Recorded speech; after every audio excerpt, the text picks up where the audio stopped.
నమస్తే, నా పేరు Shivaji. Welcome to our channel. Tamil Nadu రాజకీయాలు తీసుకుంటే విజయ్ సినిమా ఇండస్ట్రీ నుంచి వచ్చి ముఖ్యమంత్రి అయ్యాడు, సంతోషము. ఇప్పుడు ఇది ఏ విధంగా టర్న్ అయిందంటే రజనీకాంత్కు విజయ్ ముఖ్యమంత్రి కావడము ఇష్టం లేదు కాబట్టే ఎన్నికల ఫలితాల తర్వాత రజనీకాంత్ వెళ్ళి స్టాలిన్ని కలిశాడు. రజనీకాంత్ ఏఐడిఎంకేని డిఎంకేని కలిపి విజయ్ని ముఖ్యమంత్రిగా కాకుండా చేయడానికి ప్రయత్నాలు చేశాడని చెప్పి పెద్ద ఎత్తున వార్తలు అయితే బయటకు వచ్చాయి. దాని గురించి ఆయన అయితే స్పందించలేదు. నాకేం అవసరం ఉంటుందని ఆయన స్పందించలేదు. కానీ నిన్న ఏం జరిగిందంటే ఆర్ట్ ఆఫ్ లివింగ్ అనేటువంటి ఒక బెంగళూరుకు సమీపంలో ఉన్నటువంటి ఆశ్రమానికి సంబంధించి ఒక కార్యక్రమంలో పాల్గొనడానికి ఎయిర్పోర్ట్ నుంచి బెంగళూరుకు వెళ్తున్నటువంటి రజనీకాంత్ దగ్గరికి ఒక మీడియా పర్సన్ వచ్చి విజయ్ ముఖ్యమంత్రి కావడం గురించి స్పందించమంటే ఆయన స్పందించకుండా చిరాకు పడుతూ వెళ్ళిపోయాడని చెప్పి ఆ వార్త పెద్ద ఎత్తున గుప్పుమంది.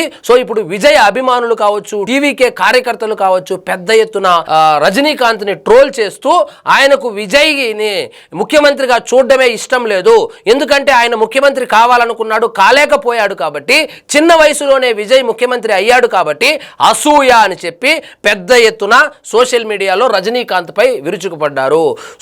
దీనికి కౌంటర్ గా ఆయన నిన్న ప్రెస్ మీట్ పెట్టాల్సి వచ్చింది. బేసిక్ గా ఆయన పెద్దగా ప్రెస్ లో మాట్లాడడు, కానీ ఇది తప్పుదోవ పడతా ఉంది. మనం ఏదో చెబితే అది ఏదో అయిపోయింది. అసలు ఆ రోజు అతను మీడియా పర్సన్ అనే నాకు తెలియదు, మీడియా వాళ్ళు లేదని చెప్పి నాకు మా వాళ్ళు చెబితేనే నేను ఎయిర్పోర్ట్ లోపలికి పోయాను, అతను ఎవరో మొబైల్లో నుంచి షూట్ చేసి పెట్టాడు, నాకు విజయ్కి అసలు పోలికేంది, నాకు విజయ్కి ఒక జనరేషన్ గ్యాప్ ఉంది, ఒకవేళ నేను రాజకీయాల్లో ఉండి ఉంటే నా మీద విజయ్ పోటీ చేసి నా మీద విజయ్ గెలిచి ముఖ్యమంత్రి అయి ఉండి ఉంటే అసూయ పడితే ఒక అర్థము పర్థం ఉంది, కానీ అసలు నేను రాజకీయాలు వద్దనుకొని వదిలేశాను.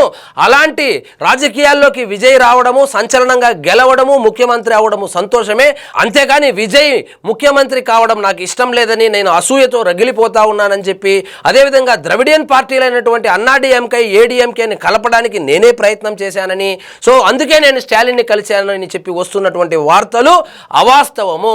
నేను స్టాలిన్ని కలవడానికి ప్రత్యేకమైనటువంటి కారణం ఏంటంటే ఆయన స్వతహాగా ఎమ్మెల్యేగా పోటీ చేసినటువంటి కొల్లత్తూరు నియోజకవర్గంలో ఆయన ఓడిపోయాడు. దశాబ్దాలుగా ఓటమి ఎరగనేటువంటి నాయకుడు ఒక నియోజకవర్గంలో ఎమ్మెల్యేగా ఓడిపోతే కొంచెం మానసికంగా కొంచెం ఇబ్బంది పడుతూ ఉంటాడు. వెళ్ళి ఒక స్నేహితుడుగా, అంటే మా స్నేహం ఈ రోజుది కాదు, 40 సంవత్సరాల స్నేహం మాది, రాజకీయాలకు అతీతంగా ఉన్నటువంటి మా స్నేహంలో భాగంగానే నేను వెళ్ళి ఆయన్ని ఓదార్చడానికి వెళ్ళాను, అంతేగాని రాజకీయాలకు కానీ నాకు సంబంధం లేదు, నేను ఆ రోజు స్టాలిన్తో ఎటువంటి రాజకీయ అంశాలను నేను ప్రస్తావించలేదని చెప్పి నిన్న ప్రెస్ మీట్లో అయితే చెప్పడం జరిగింది. ఒకవేళ నాకు కాంపిటీటర్గా ఉన్నటువంటి కమల్ హాసన్ ముఖ్యమంత్రి అయి ఉంటే కొంచెం అసూయ పడేవాడినేమో, అది కూడా అసూయ పడేవాడిని కాదు, ఒకవేళ అసూయ పడేవాడినేమో. అసలు విజయ్ చిన్న పిల్లోడు, చిన్నప్పటి నుంచి చూస్తా ఉన్నాను. నా సినిమాలు చూసి పెరిగినటువంటి విజయ్, అంటే దాదాపు 25 సంవత్సరాల ఏజ్ గ్యాప్ ఉన్నటువంటి విజయ్ ముఖ్యమంత్రి అయితే నాకు అసూయ అని చెప్పడము నిజంగా హాస్యాస్పదంగా ఉంది అని చెప్పి ఆయన అయితే నిన్న ప్రెస్ మీట్లో చెప్పడం జరిగింది. 2001లోనే రాజకీయాల్లోకి రావాలనుకున్నారు కదా, మీరు ఒకవేళ రాజకీయాల్లోకి వచ్చి ఉంటే ముఖ్యమంత్రి అయ్యేవాళ్ళ అనే ఒక హైపోథెటికల్ క్వశ్చన్కి ఆయన ఆన్సర్గా ఖచ్చితంగా అయ్యేవాడిని, కానీ నా ఆరోగ్యం సహకరించక రకరకాల కారణాల వల్ల నేను రాజకీయాల్లోకి రాలేకపోయాను, రాజకీయాల నుంచి విరమించుకున్నాను, ముఖ్యంగా ఆరోగ్య సమస్యల వల్ల నేను రాజకీయాల నుంచి విరమించుకున్నానని చెప్పి ఆయన అయితే స్పష్టం చేయడం జరిగింది. కాబట్టి నాకు కానీ విజయ్ కానీ ఎటువంటి వ్యక్తిగత విభేదాలు లేవు. నేను ఎప్పుడూ కూడా ఏఐడిఎంకే డిఎంకేని కలిపి విజయ్ని ముఖ్యమంత్రి కాకుండా చేయాలని నేను పావులు కదపలేదు. అసలు రాజకీయాలకు నాకు సంబంధమే లేదు. నేను స్టాలిన్ని కేవలం మిత్రధర్మంలో భాగంగానే కలిశాను, అంతేగాని ఇందులో ఎటువంటి రాజకీయ చర్చకు ఆ రోజు తావే రాలేదు. కాబట్టి దయచేసి మీరు తప్పుగా అర్థం చేసుకొని తప్పుగా ట్రోల్ చేయొద్దండి. నాకు సంబంధమే లేదు, రాజకీయాలతో సంబంధమే లేదు. ఒకవేళ నేను ఈరోజు ప్రెస్ మీట్లో మాట్లాడకుండా ఉంటే మౌనము అంగీకారం అంటారు కాబట్టి ఖచ్చితంగా అది నిజమనుకునేటువంటి ప్రమాదం ఉంది, కాబట్టి నేను ఈరోజు ప్రెస్ ముందుకు వచ్చి మాట్లాడవలసి వచ్చింది అని చెప్పి చాలా క్లియర్గా చెప్పారు.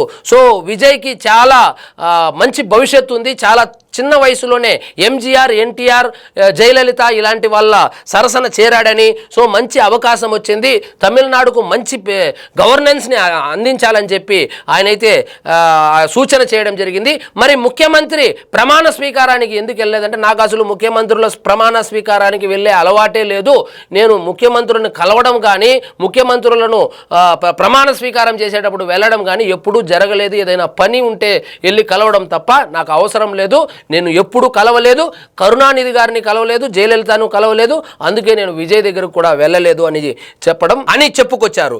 సో ఇప్పుడు నిన్న కమల్ హాసన్ వెళ్ళి విజయ్ని కలిసి ఆయన ఏదో ఒక వినతి పత్రం కూడా ఇచ్చారు. మీరెందుకు కలవలేదంటే, నేను ఎప్పుడు కలవలేదు, నాకు అలవాటు లేదు, ఇప్పుడు ఎవరిని కలవలేదు, నాకేం అవసరం లేదు కాబట్టి నేను కలవలేదు, భవిష్యత్తులో అవకాశం వస్తే కలుస్తాను ఖచ్చితంగా, నాకు విజయ్కి ఎటువంటి వ్యక్తిగత తగాదాలు కానీ మనస్పర్ధలు కానీ లేవు అని చెప్పి ఆయన స్పష్టం చేశారు. సో ఇప్పుడు విజయ్ ఫ్యాన్స్ ఎవరైతే ఉన్నారో, విజయ్కి రాక అవకాశం వచ్చింది, మంచి అవకాశం వచ్చింది, దాన్ని ఏదో పరిపాలన మీద చూపించకుండా కావాలనే వాళ్ళ అభిమానులు సంబంధం లేని రజనీకాంత్ని ఈ ఇష్యూలోకి లాగి సోషల్ మీడియాలో ట్రోల్ చేస్తూ ఉన్నారు.